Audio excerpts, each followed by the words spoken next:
Nomor 4, yaitu tentang flowchart. Yang pertama, yaitu flowchart dari modul main, yang dimana dimulai dengan fungsi main yang diberi simbol oval atau start point.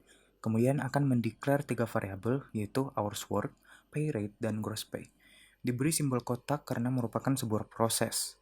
Setelah itu, kita akan menerima input dari modul lain yang bernama getHoursWork. Diberi simbol kotak dengan tambahan 2 garis atau predefined process, karena fungsi ini merupakan proses yang telah ditetapkan di tempat lain.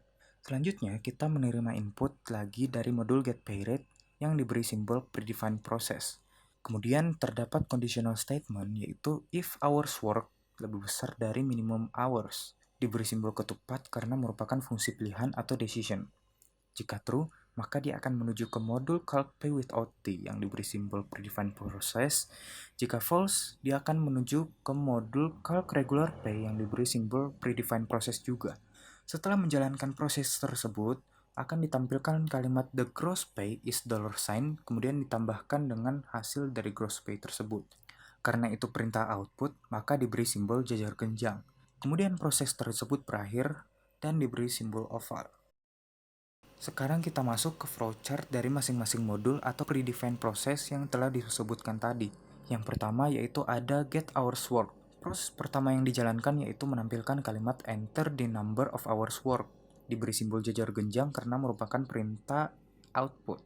Setelah itu ada input hours untuk meminta data dari user dan diberi simbol jajar genjang juga karena merupakan perintah input. Kemudian ada return sebagai endpoint.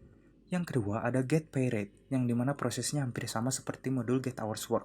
Yang pertama akan ditampilkan sebuah kalimat, kemudian meminta output dari user dan return.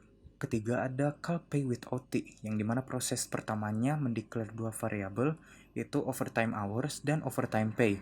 Diberi simbol kotak karena merupakan sebuah proses. Selanjutnya dilakukan operasi matematika yang dimana hours dikurangi oleh minimal hours, kemudian disimpan ke variabel overtime hours. Diberi simbol kotak juga karena merupakan sebuah proses. Kemudian dilakukan lagi operasi matematika yang dimana overtime hours akan dikalikan dengan pay rate dan juga bonus overtime. Kemudian disimpan ke dalam variabel overtime pay. Kemudian proses terakhir akan dihitung gross pay-nya dengan mengalihkan minimal hours dengan pay rate, kemudian ditambah dengan overtime pay. Setelah itu, return untuk mengakhiri prosesnya. Dan modul terakhir yaitu calc regular pay, yang prosesnya mengalihkan hours dengan pay rate, kemudian disimpan ke dalam variabel gross dan return.